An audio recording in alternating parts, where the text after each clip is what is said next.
Bom, boa noite. A gravação foi iniciada, tá?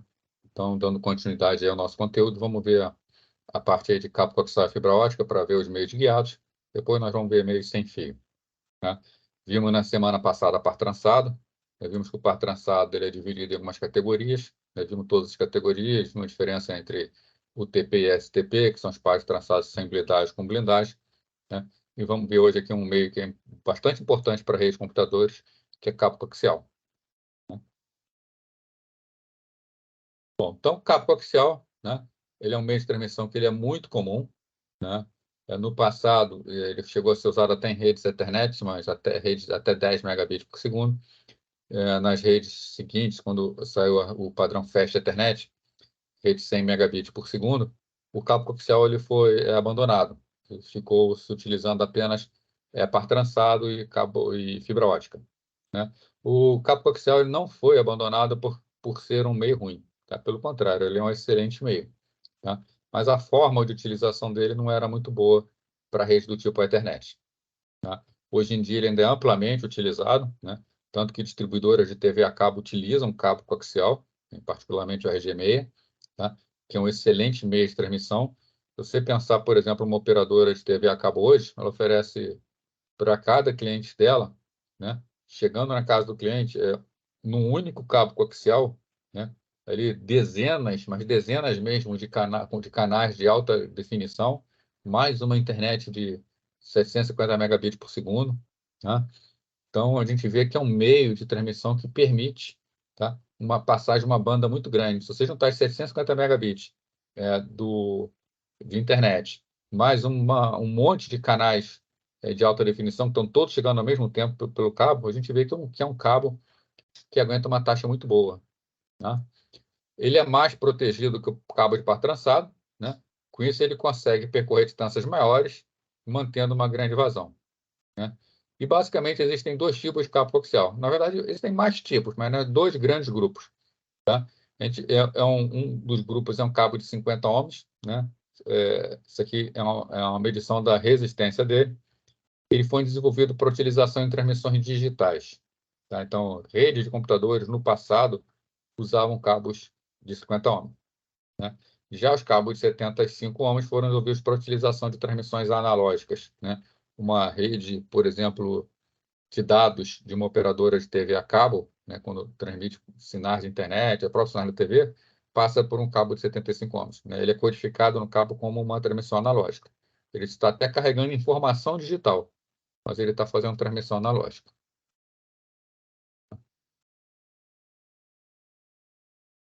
Então, cabo coaxial consiste em quê? Né? Um fio esticado na parte central, tá aqui, ó, um fio esticado na parte central, que é chamado de condutor interno, né?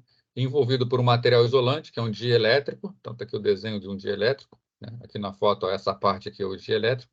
O dielétrico vai fazer o isolamento entre o condutor interno e o condutor externo, tá? Então, o isolante é protegido por um cilindro, por um condutor cilíndrico, geralmente uma malha sólida entrelaçada, que recebe com uma malha, né? Eu tenho aqui um cabo coaxial RG6. Deixa eu abrir aqui a câmera, né? Mais para frente a gente vai ter outra imagem dele, mas só para ver a manipulação, né? Então, aqui é um cabo RG6, né? Tem aqui o condutor interno, né? Aqui o dielétrico, uma parte branquinha dele, dá para ver aqui pela frente, né? Ele tem um prateado aqui em volta, né? E aqui uma malha que protege ele. Então, essa malha fica em volta, essa malha protetora, né? Promove uma proteção contra interferências eletromagnéticas, o que dá uma boa proteção para o cabo par trançado. Então, isso que eu mostrei para vocês, né? O condutor interno, o dielétrico, a malha externa, que funciona também como referência, e, por fim, uma capa plástica isolante para fazer o isolamento elétrico do cabo.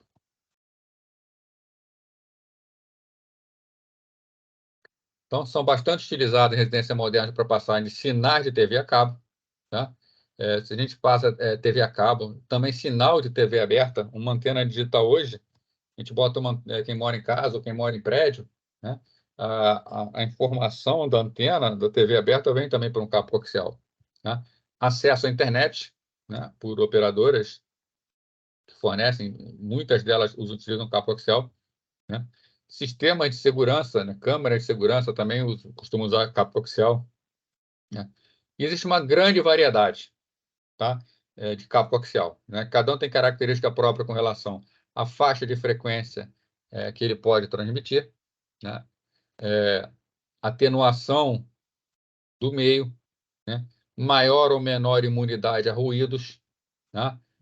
Capacidade de proteção contra interferência, né? E por aí vai.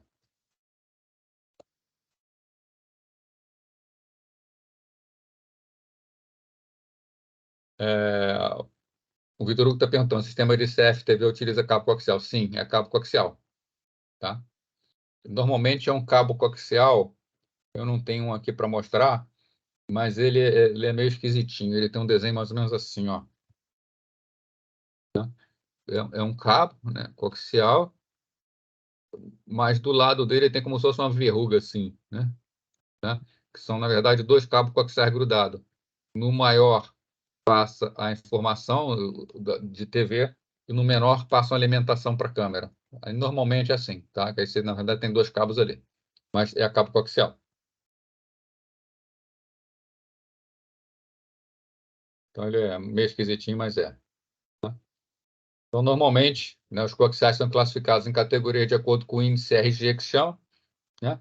E nós temos vários índices RG, os quatro principais estão aqui, né? Os cabos de 50 ohms não são mais utilizados, tá? A gente não usa mais cabo coaxial para transmissão digital, muito difícil. Não é que não seja usado, eles até são utilizados para alguns rádios especiais, tá?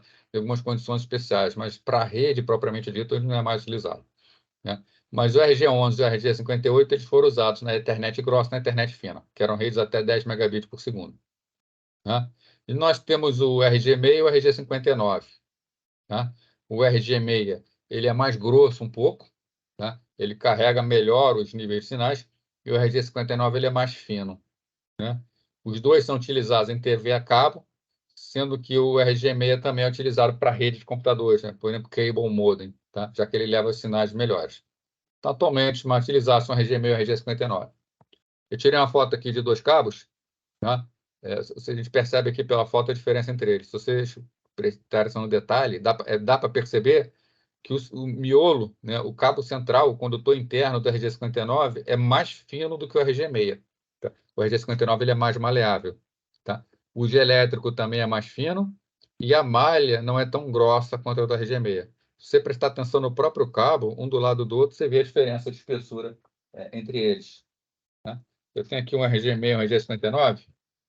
Vocês conseguem perceber na câmera a diferença? É bastante perceptível a diferença entre eles.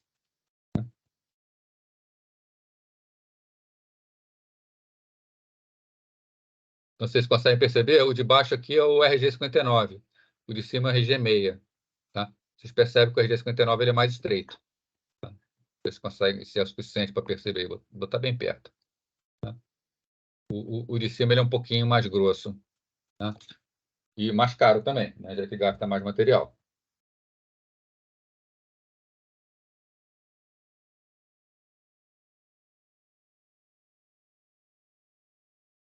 Então, o RG6, né, possui um condutor interno mais grosso que o RG59, né? Faz com que os sinais enviados pela RG6 sofram menor atenuação, né? Já que ele é um pouquinho mais grosso, alcança a distância maior e chega com maior qualidade, né?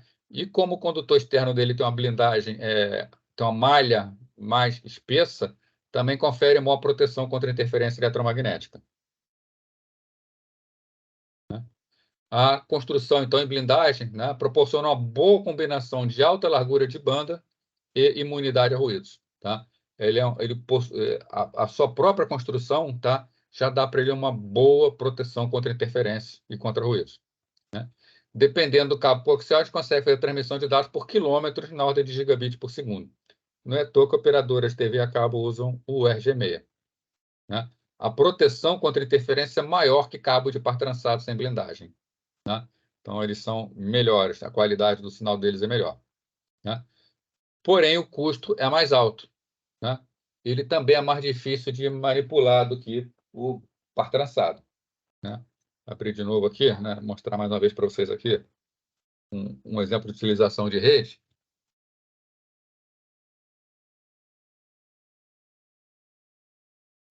Aqui temos uma placa de rede, né?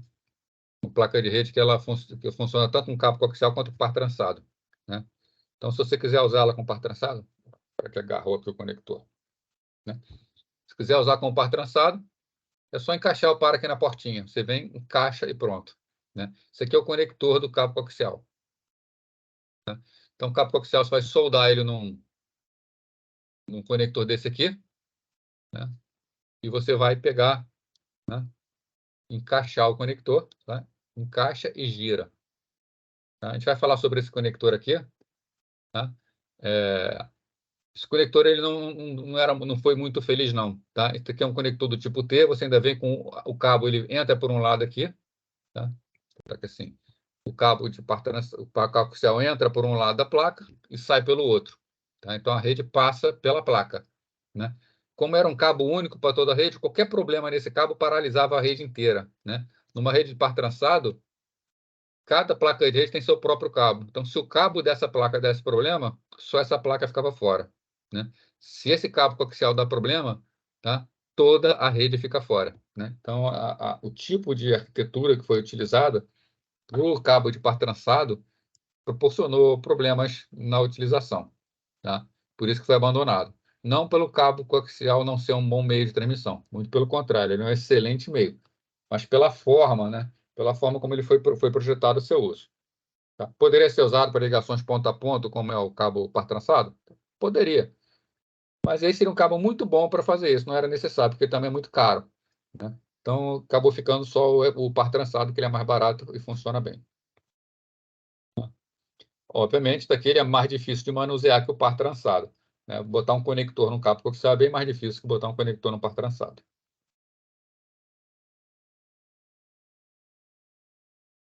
Então, no passado, foram utilizados, tá, para algumas especificações de rede local internet de até 10 megabits por segundo, com topologia física em barra.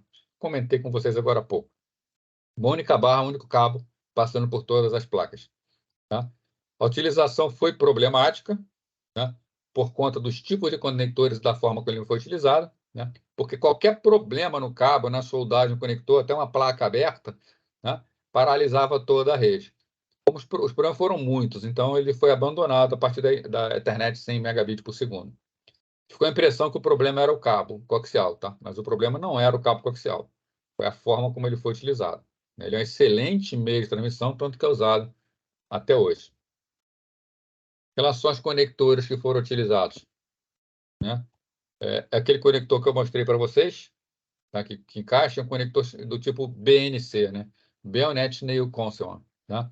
É um conector que você encaixa e dá um giro nele. Conforme encaixa e dá o giro, ele agarra na placa, tá?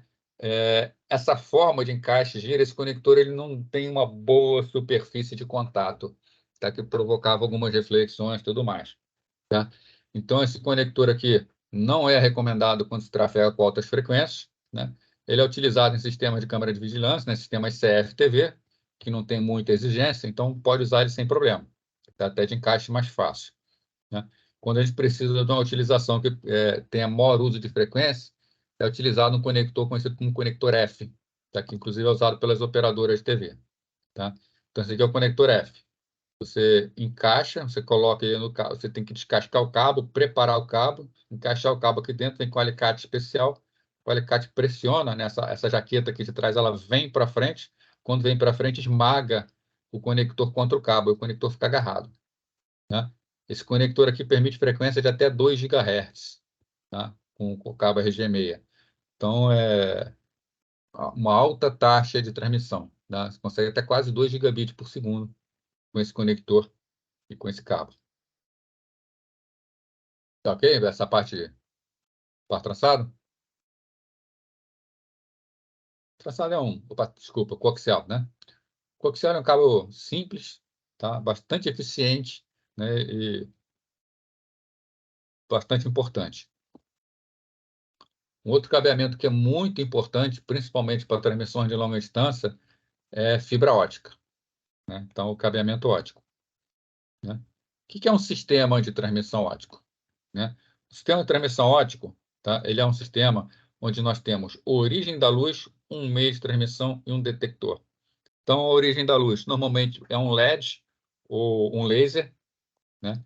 Que, né, na origem gera um raio de luz bastante colimado, né? Bastante bem fixo, entra no meio, né? Então a origem da luz, o que gera luz, o meio de transmissão que vai ser a fibra ótica, aí com essa fibra ótica a gente pode fazer curvas à vontade com ela, né? A luz entra, vem pela fibra e sai pelo outro lado, tá? Sendo um meio guiado. Então a luz que entra por aqui acaba saindo por outro lado, tá? Do outro lado tem um detetor, né? Então se você está aqui com bit 0, 1, 0, né? Ausência de luz, bit 0. Presença de luz, bit 1. Então, sem luz, com luz, sem luz. Então, chega aqui, não temos luz, 0. De repente, chega isso aqui, né? 0, sem luz, com luz, sem luz. O que é que chega, então? 0, 1, 0. Né? Então, a presença de luz representa o bit 1, a ausência de luz representa o bit 0. Então, quando é instalada uma fonte de um lado, temos um meio e temos um receptor do outro lado, tá? Nós temos um sistema de transmissão unidirecional. Só vai para um lado. Então, uma fibra ótica, um sistema de fibra ótica para funcionar, normalmente trabalha com duas fibras. Uma fibra para levar a luz para um lado, outra fibra para trazer a luz de volta para a transmissão no sentido contrário. Existem sistemas que usam a mesma fibra para transmitir e para receber? Existem, tá? Tem modems óticos que conseguem, numa fibra só, fazer essa transmissão, tá? Mas é um pouquinho raro, normalmente usa duas fibras. Bom, refração e reflexão da luz. Como funciona? Né? Qual o princípio que é utilizado para a transmissão ótica? Né? Espero que o Vitor Hugo está perguntando aqui. Internet fibra ótica costuma ser rápida? Na verdade, Vitor, qualquer, né? A culpa não é da fibra ótica, o rompimento de fio. Se você passar um par trançado, passar qualquer tipo de meio pela rua e romperem, não tem jeito, né? Não tem o que fazer, né? Aí não é nem culpa da fibra, todo meio cabeado tem esse problema. Então, refração e reflexão, né? O que acontece, né? Imagina um peixe dentro d'água, né? Todo meio tem o que a gente chama de índice de refração, que é basicamente a velocidade com que a luz se propaga naquele meio, tá? Não é bem isso não, mas a gente pode tirar por aí, né? Então, o que acontece? Tem um peixe nadando aqui, a imagem real, tá? Essa luz, ela sobe. Quando ela passa na fronteira da água para o ar tem um índice de refração menor do que a água, tá? Então, o que acontece? A luz começa a andar mais rápido aqui, tá? E acaba, então, que ela desvia. Então, a luz que vem para cá desvia e vai para o olho. Quando a pessoa está olhando aqui, né? Se você fizer o caminho inverso, o que acontece? Quando entra na água, está descendo a luz. Só que você acha que você está olhando para frente, né? Então você acha que o peixe está aqui, mas na verdade o peixe está aqui. Sempre que a gente olha alguma coisa dentro d'água, a gente vê isso, né? Se eu botar uma caneta dentro de um copo com água, por exemplo, e olhar pelo copo, você vai ver que dá a impressão que a caneta entortou, né? Então, isso aqui é um exemplo que a gente chama de refração, tá? A refração é a mudança da direção quando ela passa de um meio para outro. Então, quando a luz passa de um meio para outro, por exemplo, da sílica para o ar, ele sofre uma refração. A sílica é vidro, praticamente, né? Mas nem todo raio é refratado, né? Existe um ângulo limite L com relação à reta normal que o raio tem um comportamento diferente. Então, isso aqui, por exemplo, ó, tem um ângulo alfa aqui, ó, que é o ângulo de incidência em relação à reta normal. Então, a reta normal é uma reta que faz 90 graus com a diferença entre os meios. Quando o raio sai de um meio para o outro, o que acontece? Nós temos o raio refratado, que é o raio que muda de direção, saindo, mas nós temos também o raio refletido, né? Então, a luz sai, mas parte se perde. Se você afundar dentro de uma piscina e olhar para fora, vocês vão ver o reflexo do fundo da piscina, tá? É por causa dessa reflexão aqui. Chega um ponto limite em que você, quando está olhando, chega um ângulo alfa, né, igual a L, e o que vai acontecer? Né? Repara que o raio refratado ele tem um ângulo maior em relação ao normal. Então, chega um determinado ângulo, limite, e o que acontece com a luz? Parte continua sendo refletida e parte caminha sobre a própria superfície. Se você fizer a transmissão com um ângulo maior que esse limite, tem um fenômeno que chama reflexão total. Toda a energia, ou praticamente toda a energia do raio é refletida. Funciona como um espelho. Né? Então, o ideal é o quê? Eu faça uma transmissão sempre com um ângulo suficiente para que eu tenha uma reflexão total. Com isso, a minha energia que eu coloco dentro de um meio óptico, ela vai ser preservada durante a transmissão. A Gabriel está perguntando. Não, coaxial para fibra, Gabriel, é claro que foi por desempenho, né? Não só desempenho, mas outros fatores também. Do tipo, a fibra, no final das contas, você vai botar por quilômetros, a atenuação é bem menor, o desempenho é maior. A fibra é um meio melhor em todos os aspectos em relação ao cabo coaxial. Tá? Se você for assim, considerar cabo coaxial fibra, a fibra vai ganhar do coaxial em praticamente tudo. Né? Talvez só não ganhe em termos de sistema. Quando falo em termos de sistema, é o seguinte, né? Você tem um modem na sua casa que você receba um sinal de fibra, esse modem vai ser muito mais caro que um modem que usa um sinal de fibra de cabo coaxial. Por isso que as operadoras de TV a cabo entram normalmente com cabo coaxial na casa da pessoa.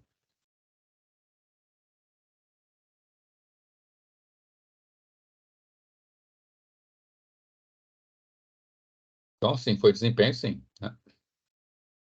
Então, o ângulo cuja incidência ultrapassa determinado limite, né? O reflexo é todo. Então, isso aqui é uma fibra ótica. O que acontece na fibra ótica? A luz que entra com determinado ângulo, ó, bate lá em cima, reflete, bate aqui embaixo, reflete e sai. Né? Uma outra que entra com outro ângulo, ó, só reflete uma vez. Né? Tem uma outra que reflete ainda mais para frente. Né? Então, esse aqui, existem vários ângulos diferentes de entrada. Tá? Como existem vários ângulos diferentes, tá? A gente vai ter vários feixes diferentes dentro de uma mesma fibra. A gente são vários modos de luz, por isso que é uma fibra conhecida como fibra multimodo. A fibra multimodo entra com vários ângulos diferentes. Tá? Agora, se eu reduzo o diâmetro a algo muito pequenininho, tá? Boto uma fibra bem estreitinha, que é como essa aqui, ó, eu estreitei ao máximo. Né? O que acontece se uma luz minha entrar com determinado ângulo? Ela nem acerta a fibra, ela sai e se perde. Então, nesse tipo de fibra, quando ela é muito fininha, ela só entra o raio que incide em linha reta. Tá? Então, essa fibra aqui é a fibra monomodo, porque nela só entra um modo de luz. Tá? Elas são mais caras que a multimodo, mas elas podem ser utilizadas em distâncias maiores. O padrão fala em 80 quilômetros, tá? Mas existem transmissores de fibra que chegam a 120, 130 quilômetros. Falando um pouquinho da fibra ótica, elas são feitas de vidro, que é produzido a partir da areia, na verdade da sílica, né? A areia é quase tudo sílica. Tá? A atenuação da luz através do vidro depende do comprimento de onda. Tá? Então, esses aqui são os comprimentos de onda em micra. Né? Aqui a gente pode ver que a atenuação é alta, a atenuação vem baixando, aí tem uma faixa aqui que a atenuação é quase reta, ó. Aí depois cai, começa a cair de forma abrupta, é aqui, ó, quase reta novamente, quase reta novamente. O mais interessante são as transmissões onde o comportamento de atenuação é praticamente uma reta, tá? Ou valores bem próximos uns dos outros. Então, essas aqui são as três faixas que a gente costuma criar luz para botar na fibra, ou por laser ou por LED.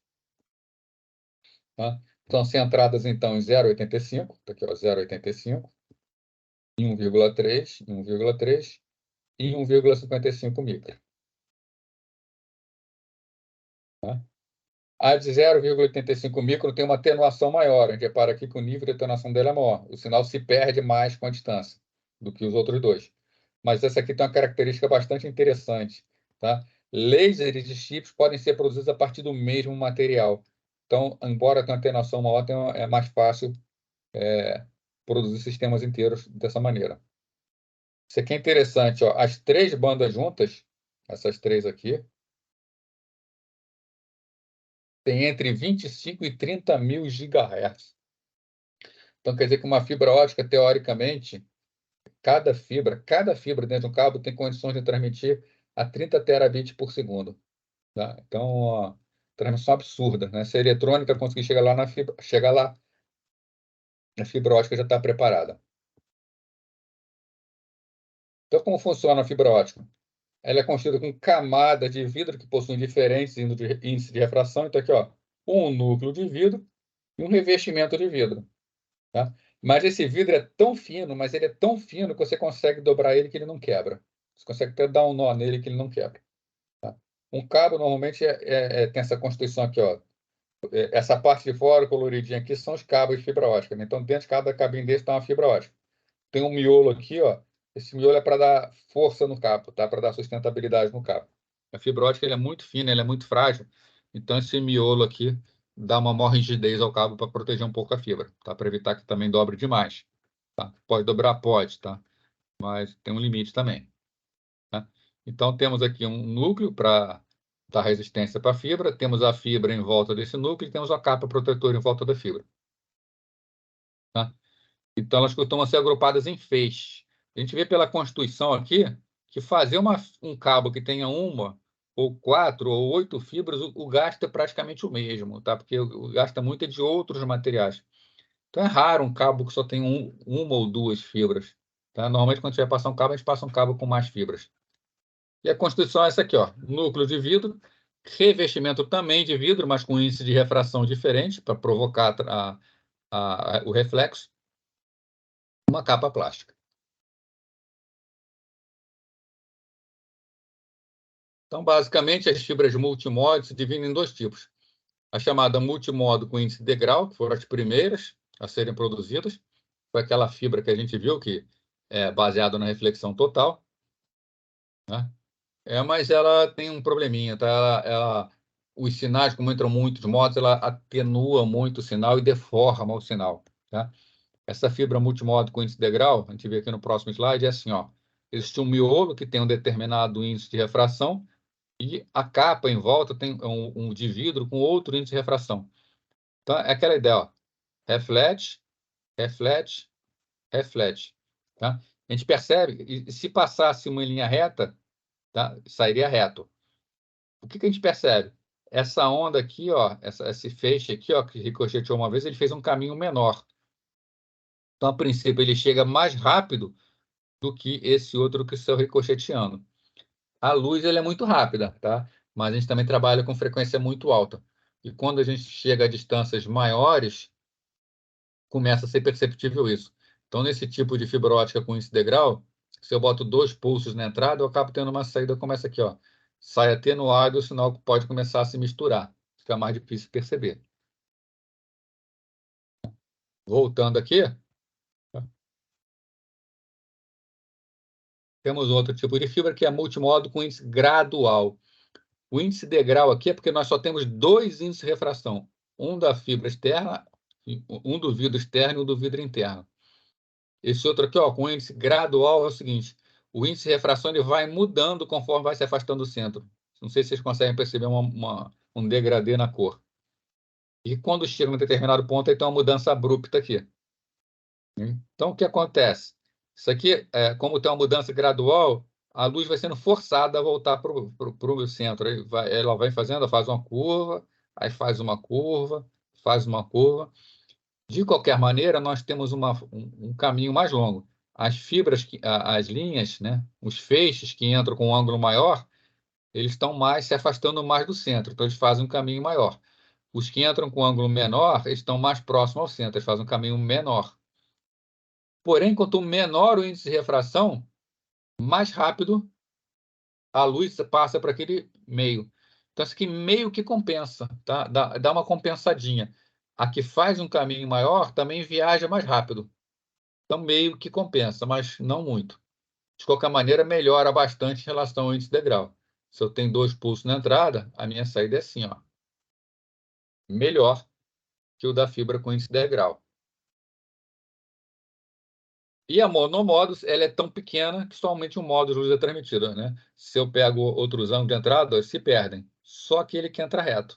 O sinal que sai no destino é quase tão bom quanto o sinal que entra. Tá? Então, é muito mais eficiente a utilização de fibra monomodo. Isso quer dizer que se eu vou transmitir por longas distâncias, eu tenho que usar a fibra monomodo. Né? Para ter uma ideia de espessura, né? Essa aqui é degrau, né? Tem cerca de 100 micrômetros de tamanho, o núcleo. A multimodo com índice gradual tem 50 micrômetros e a monomodo só tem 9 micrômetros. Ela é muito fininha mesmo. Outra coisa, né? Fibra ótica é imune à interferência eletromagnética ou ruído. Não tem interferência em fibra ótica. Fibra ótica carrega luz. A única maneira de ter interferência é se entrasse luz na fibra. É só botar uma capa plástica preta nela, bem opaca, que a luz não entra. Então não tem interferência. Não existe a chamada linha cruzada. Então tem um isolamento completo entre transmissor e receptor sem a menor chance de interferência. Essa aqui é uma foto que uma amiga me mandou. Ela estava trabalhando lá em Manaus. Ela trabalhou comigo, foi transferida para Manaus. E foi recebido lá 270 quilômetros de fibra ótica, uma fibra de 270 quilômetros, tá? Para ligar duas cidades, Coari e Tefé, né, passar a internet né, em Manaus. Manaus não, no Amazonas, né? Então, chegou no navio essa fibra ótica, veio importada, e precisou fazer o transbordo, né? Passar do navio para uma balsa. Uma balsa que foi construída só para passar essa fibra ótica, já que o navio não consegue, por causa de calado, né, profundidade do rio, tem que ser um navio com casco reto, né?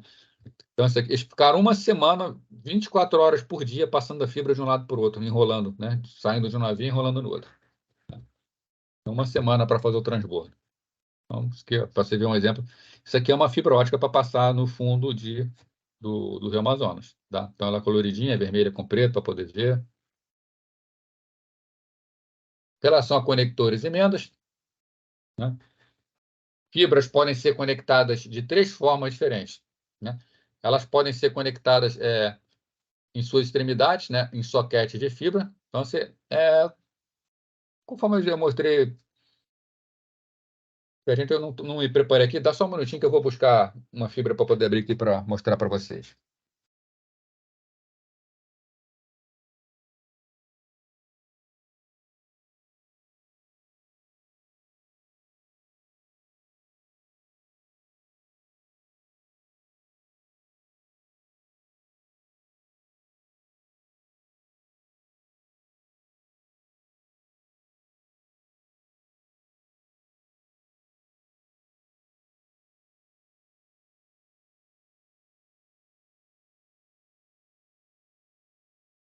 Voltei. Aqui eu trouxe o cabo coaxial, mas esqueci de trazer fibra ótica.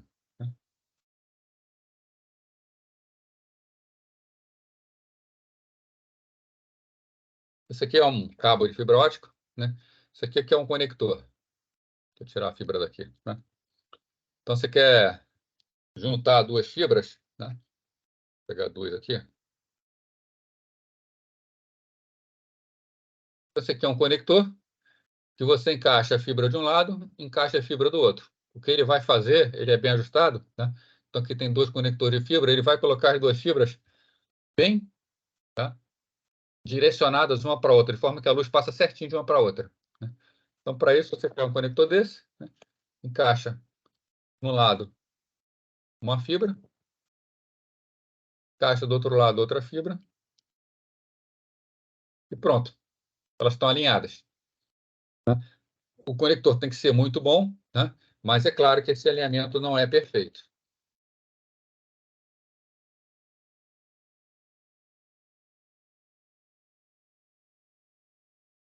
Então, a utilização desses conectores, né? Eles conectam então as fibras com soquete, né? A estimativa é que perca cada conexão dessa, cada vez que bota para uma conexão dessa, perde 10 ou 20% da luz. Tá? mas é muito fácil reconfigurar o sistema. Você vai, arranca a fibra de um lado e passa para o outro com muita facilidade. Você manobra com muita facilidade. Tá?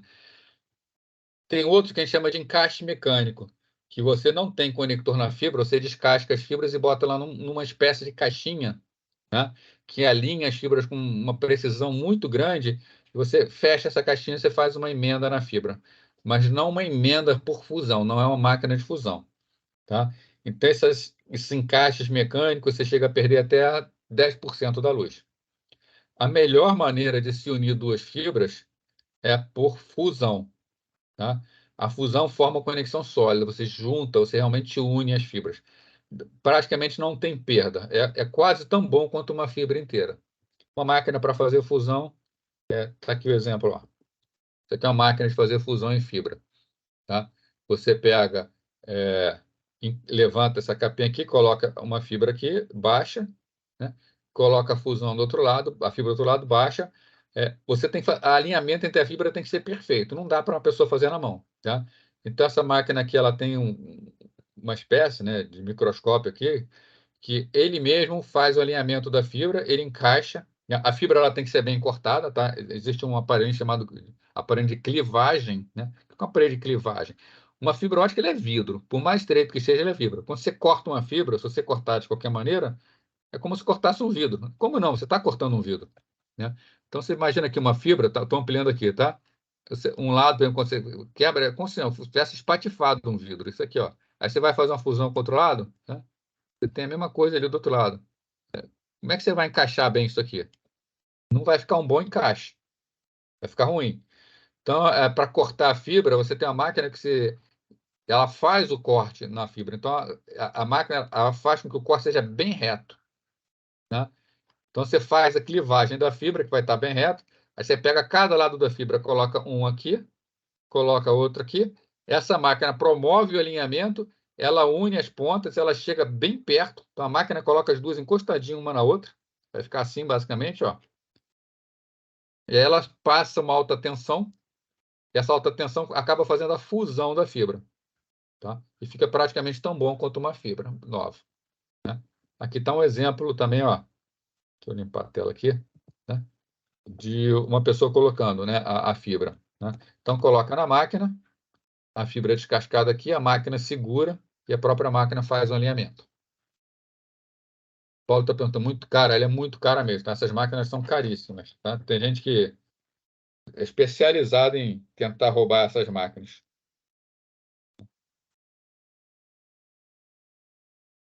E a manutenção da máquina também é cara, tá? Por isso que a emenda da fibra é cara. A máquina é cara e ela tem que sofrer manutenção periódica que é cara.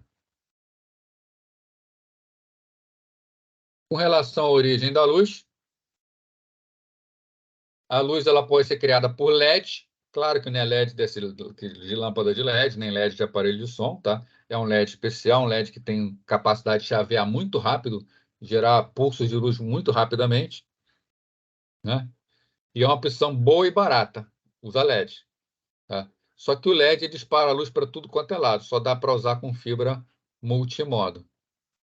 Tá? Agora, outra opção é usar laser. Né? Laser é uma abreviação, né? Light Amplification by Simulated Emission Radiation. Né? Então, é uma sigla, tá? De luz amplificada e bastante colimada. O laser ele é bem mais preciso. Com o laser, você consegue injetar o sinal numa fibra monomodo. Tá? E também, claro, na multimodo. Então, laser serve para qualquer coisa, e se você for usar fibra monomodo, tem que ser laser. Por isso que os sistemas monomodo eles são mais caros. Além da fibra ser mais caro, a utilização de laser também encarece. Comparando o LED com laser, né? Vazão. A vazão do LED até é alta, mas a do laser é muito mais alta. Tá? Dá uma transmissão muito mais rápida. Né? Tipo de fibra. O LED só dá para usar em multimodo. O laser dá para usar em monomodo ou multimodo. A distância. O LED chega a pequena distância, até 2 km. O laser passa de 100 km. Tá? Então, aqui a vantagem é para o laser. Agora, daqui para baixo, a vantagem vai ser para o LED. Vida útil, longa e média. Média, né? O laser tem vida média, o LED vida longa. Mas esse próprio média aqui é muito tempo. Sensibilidade à temperatura. Já que ele espalha luz para tudo quanto é lado, é insignificante. O laser, equipamentos laser não pode estar trabalhando com um ambiente quente. Custo, o LED é muito mais barato que o laser. Tá? Então, dá para ver quando vai usar LED e quando vai usar laser. Com relação ao detetor, a detecção do sinal é realizada por intermédio de um fotodiodo. Assim, o princípio é parecido com esse que tem no poste na rua. Né? Os postes na rua não tem uma pessoa que vai lá e liga e desliga, liga de noite e desliga de manhã. Né? Ele é automático. Ele tem um fotodiodo que, quando está batendo luz do sol, está gerando energia elétrica. Quando essa energia elétrica que está sendo gerada, ela desliga o circuito do poste. Quando chega a um determinado nível de escuridão, não consegue mais converter energia elétrica, o circuito fecha e aí acende a luz do poste. Aqui é parecido. Quando bate a luz que a fibra ótica traz, eles começam a gerar energia elétrica, começam a gerar pulsos positivos. Né? Quando vem o escuro, para de gerar energia elétrica, para de gerar pulsos. Tá? Então, o fotodiodo consegue mandar essa informação, né? Verificando a presença ou ausência de luz. Tá? O fotodiodo necessita de uma quantidade mínima de luz para gerar essa fonte. Né? Então, o pulso de luz tem que levar energia suficiente para ser detectado. Se a gente gera a luz com bastante energia, é praticamente impossível não perceber do outro lado. Tá? Então, fibras óticas são meios extremamente confiáveis, que você gera a luz na origem com uma potência bastante alta, de modo que o fotodiodo possa sempre funcionar bem. Tá? Erro em fibra ótica é algo extremamente raro, tá? Muito difícil. Sobre cabos submarinos, né? Hoje em dia, fibra ótica é muito importante para a comunicação de longa distância. Antigamente era feita por satélites, né? Já há um bom tempo é feito por cabo submarino. Então, as fibras óticas são extremamente importantes para a comunicação de longa distância e hoje é o principal meio de comunicação entre continentes. Né? A passagem de cabo por oceano não é novidade. Já na década de 1850, 1850, os Estados Unidos e Europa já tinha cabo para telégrafo, cabo submarino. Tá? Então, não é tecnologia recente isso. Claro que evoluiu bastante, a tecnologia dos cabos evoluiu, os navios melhoraram, tá? Hoje é mais fácil, é melhor, tá? Mas não é nenhuma novidade. Né? E hoje é amplamente utilizado para comunicação em longa distância. Né? Então, para carregar informação, distâncias tão longas são enviados com laser e transmitidos por cabos mono ou modo. Tá? Só que tem um detalhe, né? É o padrão, já falei para vocês, falam em 80 quilômetros, tá? Mas existem cabos que são passados no fundo do mar aí que você tem repetidor a cada 120 quilômetros que dá bem. Tá? Se você pensar, 120 quilômetros é muito pouco, né? Para a distância entre continentes. Então, o cabo submarino, quando ele é lançado, ele vai não só a fibra ótica, mas a cada 80, 120 quilômetros é afundado junto com ele um retransmissor, então, para regenerar o sinal. Então, tem repetidores a cada 80, 120 quilômetros lá no fundo do mar. É lançado junto com o cabo.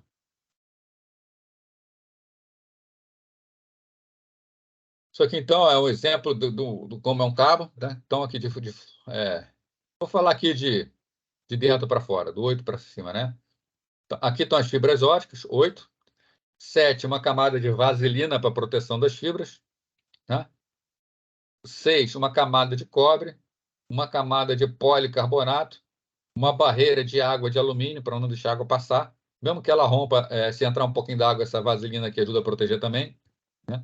Aqui no 3, fios de aço para dar resistência à fibra, porque peixe é curioso, tubarão é muito curioso, né? Ele vai lá, morde a fibra para ver o que acontece. Tá? Um mylar, né, que é uma fita para manter tudo isso unido, e uma capa de polietileno. Né? Para vocês verem uma fibra por dentro, né? Isso aqui é a arquitetura dela. Mas aqui está um exemplo de fibra. Ó. Olha, aqui estão os feixes de fibra. Olha quanto gasta de material para proteger essa fibra. Tá? Então, o mais caro no cabo, eu falo assim, o contrário, o menos caro no cabo é a fibra ótica. Tá? O que menos impacta no preço é a fibra ótica. Todo apetrecho que tem que ter para proteção dela é que torna cara para cabo submarino. Aqui exemplo de navio, né? São navios que são construídos só para despejar fibra ótica no mar. Então, os navios vão passando, ele carrega grandes carretéis de fibra e o pessoal vai descarregando a fibra, tá? No leito do mar. Existe um mapa de lançamentos, né? Tanto que a gente repara que praticamente comunicação com o exterior da América Latina sai praticamente toda de Fortaleza, ó, tá? Fortaleza tem cabos que vão para a África, e uma região África e chegam na Europa, né? Também temos cabos sendo dos Estados Unidos, para um lado, para o outro. Então, isso aqui são os principais cabos submarinos que são lançados pelo mundo. Beleza? Fibra ótica aí, gente? Transmissão ótica. Fechar, então, falando de transmissão sem fio. Então, transmissão sem fio é adequado tanto para ligação ponto a ponto quanto para ligação multiponto, né? Ponto a ponto, na não lembrada rápida aí, você tem um equipamento, tem outro equipamento, você liga um diretamente no outro. Multiponto é quando você tem vários equipamentos e todos eles compartilham o mesmo meio. Então, se você bota uma antena direcional, uma antena que leva o teu sinal até o outro lado, você tem ponto a ponto. Você tem uma antena chamada Omni, que espalha sinal para todos os lados, você manda para qualquer um, né? É muito importante porque ele é uma alternativa viável onde é difícil a instalação de cabos. Essa dificuldade não só técnica, mas às vezes até dificuldade legal. Você, por exemplo, tem é, um irmão, um outro parente, um conhecido que quer compartilhar a internet e você mora em frente a ele, você é proibido de passar cabo pela rua. Mas você pode usar, por exemplo, uma ligação Wi-Fi, uma ligação sem fio, para fazer essa comunicação janela a janela, né? Então, o emprego é importante para comunicação de dispositivos portáteis no ambiente local, né? Celulares, né? Se a pessoa ficar ligando o cabo no celular para acessar a internet. Então, transmissão sem fio é importante. Possui grande utilidade, onde a confiabilidade é indispensável, tá? Confiabilidade diz respeito à continuidade de funcionamento, né? Hoje mais cedo foi quem? Foi o Vitor Hugo que falou aqui sobre o problema do cabo arrebentar. Vitor Hugo falou, né, que é ruim quando tem rompimento de fios. Isso é verdade, mas não é só fibra, não. Qualquer cabo, quando rompe fio, é um problema. Rádio, comunicação sem fio, não tem cabo para romper. Então, você bota um rádio falando à distância, o único ponto de problema vai ser o rádio ou a antena. A antena, raríssimo, dá problema, né? Se você quiser ter uma boa garantia, você deixa um rádio e uma antena de reserva. Se um pifar, você tem o outro, tá? Então, é muito confiável a transmissão sem fio, né? Agora, se passar dados sigilosos, ela pode ser um problema. Tem que usar criptografia para fazer a proteção. Esse aqui é o espectro eletromagnético, né? Você tem desde ondas curtas, que são ondas de baixa frequência, até ondas de altíssima frequência, tá? Então, você tem ondas de rádio, são de menor frequência, tem as chamadas de micro-ondas. Se aumentar a frequência, a gente chega no infravermelho. Aí, um pouco acima do infravermelho é luz visível, né? O nosso sensor, o corpo humano, o sensor que nós temos para poder perceber radiação eletromagnética é o olho, né? Então, essa aqui é a parte de frequência que o nosso olho enxerga. Acima da luz visível está ultravioleta, já começa a fazer mal para a gente, isso aqui, tá? Essa baixa frequência aqui não tem problema nenhum para a gente. O ultravioleta já começa a ter problemazinhos, né? Se a pessoa fica muito tempo exposta a raios ultravioletas fortes, pode ter câncer de pele, né? Raio-X, nem se fala, raio gama, então, né? Raio gama foi aquele que transformou o cara lá no Hulk, né? Isso aqui é Brenner, sei lá o nome daqui do personagem, tá? Foi um acidente com raio gama que fez ele ficar verdinho, né? Tá aqui até o verdinho, tá? Brincadeira à parte, né? Na verdade, o raio gama não transforma ninguém Hulk, né? Se você tomar uma dose muito grande de raio gama, você vai morrer mesmo, tá? Então, as nossas transmissões elas estão nessa faixa aqui, tá? Na verdade, muito próximo do micro-ondas.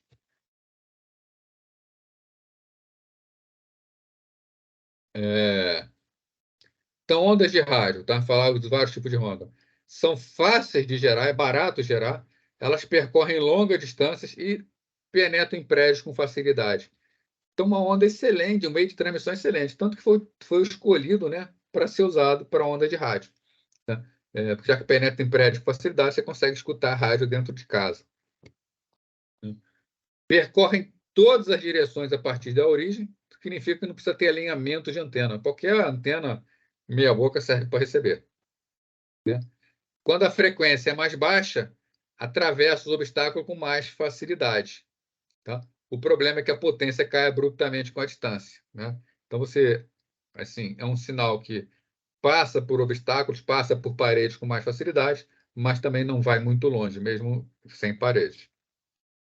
Quando a frequência fica mais alta, tende a viajar em linha reta e ricochetear o obstáculo, o que é muito bom. Tá? A gente vai falar sobre antena parabólica, é importante isso aqui, bater e voltar. Né? E em todas elas, as frequências estão sujeitas à interferência de motor e outros equipamentos. Né? Bom, transmissão sem fio tem problema de interferência. É tão problemática que o controle é bastante rígido. Se você utilizar uma faixa de frequência que você não está autorizado, a multa é pesada, muito pesada. Você paga uma multa boa. Né? Inclusive, dependendo da faixa que você utilizar, se for, por exemplo, restrita para a utilização de aeroporto, comunicação com aeronave, como você está colocando outras vidas em risco, é prisão inafiançável. Tá? Vai responder um belo processo, vai ser preso mesmo. Então, e faz sentido, né? Porque você não pode estar utilizando qualquer faixa de frequência, ainda mais uma importantíssima que é para controle de tráfego aéreo. Isso aqui é um exemplo do que chama de ganho de transmissão, né? Uma antena omnidirecional, uma antena que manda informação para todas as direções. Né? Normalmente, uma transmissão de uma torre de celular, de uma antena de rádio, ela tem esse espectro de ganho aqui, tá? Como se fosse uma rosquinha, né? Lá o Donald que o Homer Simpson come. Né? Repara que é um gráfico de ganho que diz o seguinte: isso aqui está indicando que a transmissão, quando você manda para o lado, você tem um grande ganho de potência. Quando você manda um pouquinho para cima, um pouquinho para baixo, esse ganho é menor. E a transmissão na vertical, seja para cima ou seja para baixo, ela é muito pouca. Então, você está concentrando a maior parte da energia da onda é, na transmissão horizontal. Então, com isso, você consegue atingir distâncias maiores, né? Na transmissão, você privilegia transmissões de longa distância, né? Gastando menos energia para mandar para cima ou para baixo, onde não vai encontrar ninguém. Então, normalmente, as antenas costumam ter gráficos dessa forma para dar uma noção de como é o ganho de transmissão dela. Falar sobre micro-ondas. Acima de 100 MHz, as ondas costumam trafegar em linha reta. Tá? Trafegando em linha reta, ela pode ser captada com mais facilidade. Então, o que é que se faz? Né? Se cria as antenas parabólicas, né, que oferecem um sinal muito mais alto, tá? Com relação numa determinada direção. O que é uma parábola? Tá? Para quem lembrar lá da matemática, tá? Parábola é um objeto em que ela tem o que a gente chama de distância focal. Então, você tem aqui o foco de uma parábola.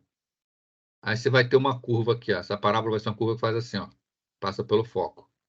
Qual é a característica que a parábola tem? Ela tem um eixo, até que não está bem desenhada a minha parábola aqui, não. Tá? E se você soltar qualquer linha, quando ela bate na parábola, se você tirar um ângulo em relação à parábola, né, esse ângulo aqui vai ser igual a esse, ela vai refletir paralelo ao eixo, não importa a direção. Tá? Você joga aqui para baixo, ó, sempre sai paralelo. Então, uma antena parabólica é uma antena que ela é o seguinte, o desenho dela. Tá? Tem até aqui do lado. Ela tem o chamado foco, é aqui que está realmente a antena, e atrás tem um anteparo. Isso aqui transmite para todos os lados, de qualquer maneira. Só que aquelas que vão direcionadas na direção do anteparo fazem o quê? Elas batem no anteparo e saem em linha reta, paralelo ao eixo da antena.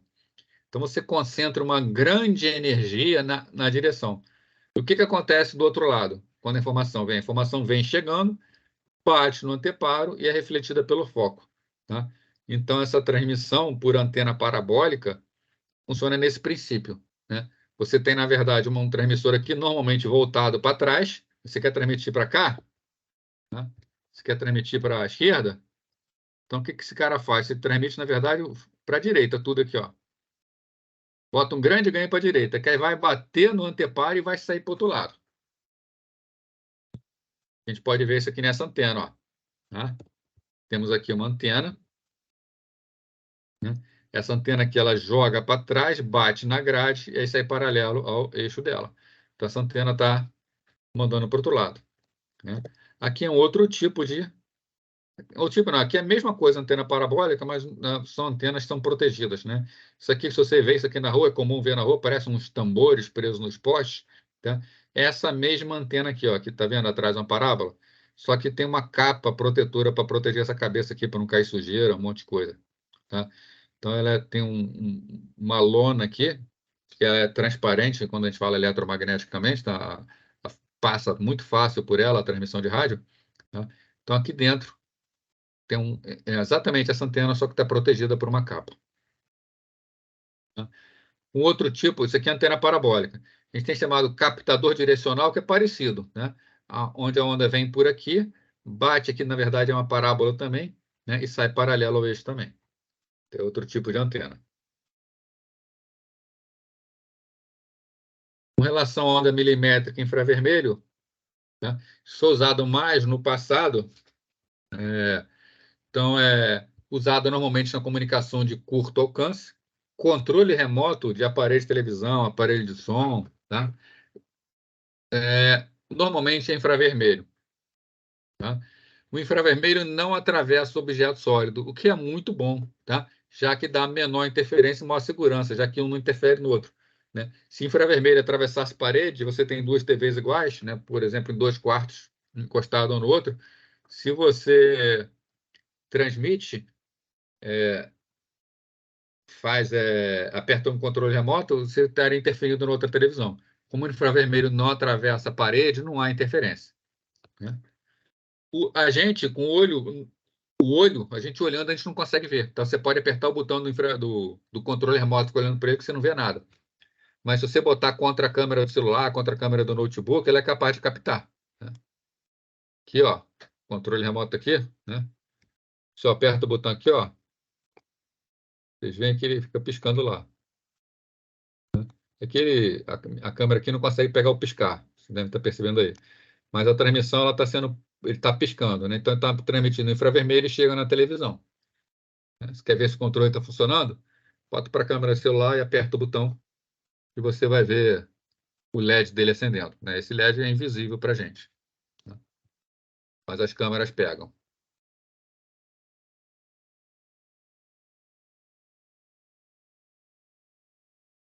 No passado, alguns telefones celulares chegaram a usar infravermelho para comunicação, né? Até aqui, ó, adaptador infravermelho e um celular antigo trocando dado com computador com infravermelho. Hoje em dia ainda existem alguns celulares que têm transmissão infravermelha, é muito raro, tá? Mas você consegue, por exemplo, controlar uma televisão, controlar um ar-condicionado diretamente colocando no lugar do controle remoto nesse tipo de celular. Um outro tipo de transmissão sem fio é por ondas de luz, na verdade laser, né? São equipamentos como esse aqui, ó, né? Você faz um alinhamento entre os dois equipamentos, né? Você bota um em cada ponta desse aqui, né? Você dispara o laser vai e bate no outro lado. Então, normalmente, ele é usado para instalações temporárias. Para fazer um alinhamento é muito fácil, porque você pega e bota um binóculo e você olha para o outro lado, você vê exatamente onde o laser está batendo, então você consegue redirecionar e acertar. O problema deles é que tem muita dificuldade em passar por chuva ou neblina, né? Ondas de rádio passa com muito mais facilidade, né?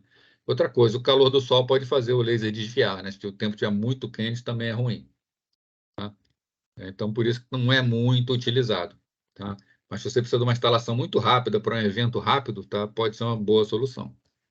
Desde que não chova, nem faça neblina, nem tenha neblina. Nosso último meio aqui, satélite, né? Um meio também importante para comunicação, tá? Ele pode ser considerado como um repetidor de micro-ondas que fica no céu, tá? Então, está aqui um exemplo de um satélite, né? Um satélite, ele fica em órbita da Terra, ele tem placas solares, onde ele recebe energia, a energia elétrica dele é oriunda do Sol, né? Então, bate no Sol, o Sol capta, alimenta as baterias dele e mantém ele em funcionamento, né? Ele contém diversos transponders. Transponders são equipamentos que recebem um sinal vindo da Terra e repete por outro transponder para o outro lado. Isso aqui é um exemplo de uma antena, tá, de comunicação de alta capacidade. Isso aqui, ó, são portas, tá? Então, olha aqui as árvores no fundo. Dá para ter uma dimensão do tamanho dessa antena.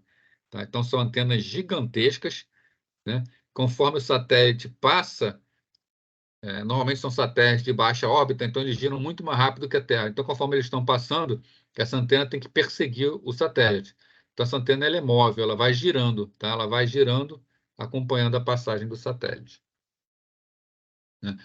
Foi muito, muito usado no passado. Hoje em dia, as fibras óticas estão substituindo os satélites, mas ainda existem satélites de comunicação, né? O período orbital do satélite varia de acordo com o raio orbital, né? Na verdade, é o seguinte: você tem aqui a Terra, né? Se você tem um satélite que está perto da Terra, a atração gravitacional é muito mais forte. Então, o satélite tem que girar muito rápido para não cair na Terra. São satélites de baixa órbita. O satélite está mais longe, demora mais tempo para girar em torno da Terra. Então, né, ele tem menos atração gravitacional. Então, se ele tiver a mesma velocidade do satélite está mais próximo, ele acaba fugindo. Então, a velocidade dele tem que ser menor, tá? Nós temos a categoria especial de satélites, né, que é o que a gente chama de satélites geoestacionários. São satélites que estão localizados a 36 mil quilômetros de altitude. O que acontece a 36 mil quilômetros, né? O satélite, nessa altitude, ele leva 24 horas para dar uma volta na Terra. Mas a Terra também leva 24 horas para dar uma volta em torno dela mesma, né? Isso significa o seguinte: tá vendo esse satélite aqui, ó? Ele está girando e a Terra também está girando. Então, para quem está na Terra olhando para o satélite, como ele gira junto com a Terra, com a mesma velocidade angular, dá a impressão que ele está parado no céu, né? Esse satélite é muito importante para a transmissão, por exemplo, de TV via satélite. A gente coloca uma antena na nossa casa, aponta para o céu, essa antena está sempre apontando para o mesmo lugar do céu. Naquele lugar tem um satélite geoestacionário, né, que é esse satélite que a gente chama. Ele fica sempre parado. Normalmente, um satélite possui dezenas de transponders, né? Esse transponder é responsável por receber e depois retransmitir a informação, né? Então, o satélite vai funcionar assim, né? Está aqui a Terra. A Terra é curva, né? Acho que não, tem gente que acha que é plana, mas acredita, né? Não. Né? Então, não dá, por exemplo, para transmitir aqui, senão teria que passar por dentro da Terra, não consegue. A ideia do satélite é que ele está no céu, essa antena transmite para o satélite, ele recebe por um transponder e ele transmite por outro transponder para outra antena. Então, ele funciona como repetidor no céu, né? Outra coisa é que transponders podem usar polarizações diferentes. Um campo eletromagnético está variando assim, né? Mas se você olhar, imagina, isso que a gente está olhando meio que de lado. Imagina que o observador estivesse olhando aqui, ó, que está o olho da pessoa, está olhando de frente. O que acontece aqui? Esse sinal aqui ele está variando como? Ele está variando para cima e para baixo assim, ó, né? Você também pode enviar um sinal variando da esquerda para a direita. Se a diferença entre eles for de exatamente 90 graus, um não interfere no outro. Então você pode usar a mesma frequência com polarização diferente. Isso quer dizer que você tem que alinhar, não basta alinhar as antenas. Então você bota duas antenas parabólicas, né? Vamos supor que uma está transmitindo na vertical. E a outra, quando está para receber, ela espera receber na horizontal, como se fosse assim, ó, né? Tá assim na horizontal, tentar desenhar na horizontal. Não vai receber, tá? Normalmente, quando você monta uma antena, a cabeça da antena, aquela que vai lá na ponta da parábola, tá? Ela costuma ser assim, ó, uma retangular, tá? Então, quando você vai, por exemplo, fazer a transmissão, supor assim, ó, você coloca uma antena, uma parabólica assim, para receber do outro lado, também vai colocar em pé, para as duas estarem com a mesma polarização. Se você botasse aqui deitado, né? Por exemplo, imaginar que tivesse deitado assim, ó, elas não, uma transmitiria numa polarização, a outra estaria esperando receber na outra. Então, é necessário prestar atenção se a antena, no ângulo em que a antena parabólica está colocada, tá? Principalmente a cabeça de RF, a cabeça de transmissão.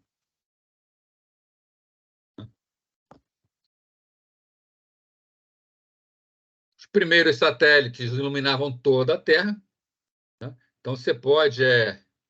Aqui, superfície da Terra, você tem um satélite aqui em cima. Você pode ter um feixe estreitinho, que ilumina só um pedacinho da Terra, ou você pode ter um feixe largão, que ilumina um pedação da Terra. Dependendo do que você quer fazer, você pode usar um ou outro, tá? Aí você vai ter antenas mais fechadas e antenas mais abertas. TV, por satélite, por exemplo, vai usar uma abertura maior, tá? Para pegar mais clientes.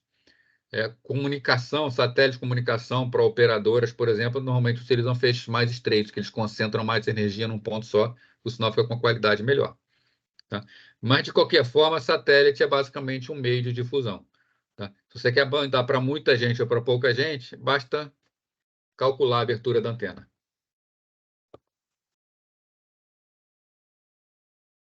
Não está indo. O sinal, ele vai e volta muito rapidamente, tá? A luz é cerca de 300 mil quilômetros por segundo. Mas satélites geoestacionários estão muito longe da Terra, então é perceptível a diferença, tá? Então, o tempo, tá, de ida e volta do satélite pode ficar de 250 a 300 milissegundos, tá?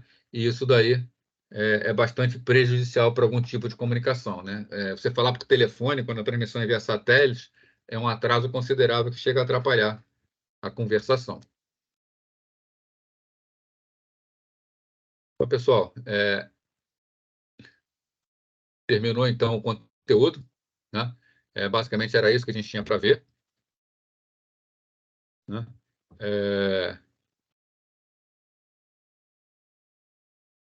Em relação à prova, né? A prova está montada. Não me lembro exatamente quantas são, não, mas são 10 questões. Mas assim, ó, eu acho que são, tá? Montei várias provas, várias disciplinas, eu acabei me embolando um pouco cada uma, mas é em torno de 10 questões de múltipla escolha e 2 discursivas. Tá?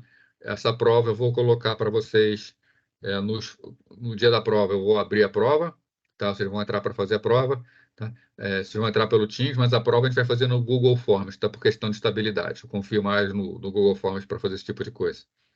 Então, lá no Canvas, eu vou botar com antecedência o link da prova.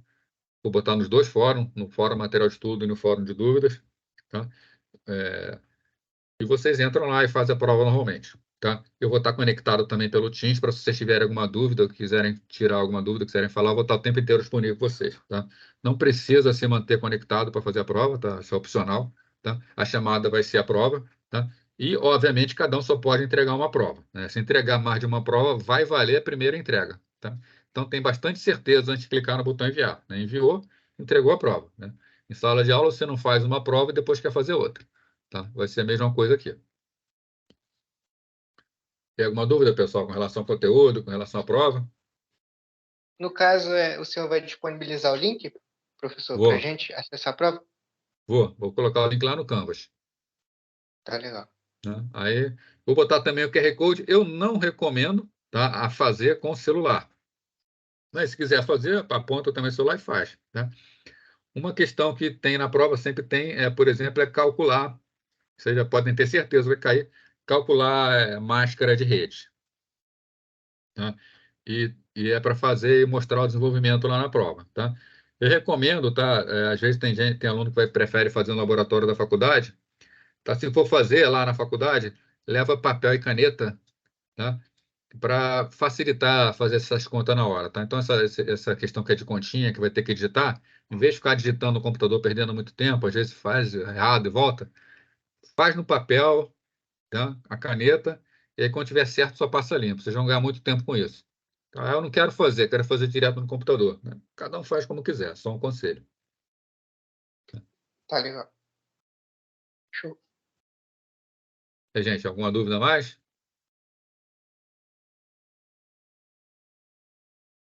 Não? Então, beleza. Se aparecer qualquer dúvida, tá? É só mandar e-mail, ou então escrever lá no Canvas, no fórum, tá? Eu estou sempre atento, todo dia eu olho e eu respondo a vocês, né? Então, pessoal, boa noite, boa semana para vocês. Aí semana que vem a gente faz a nossa provinha aí. Um abraço para todo mundo.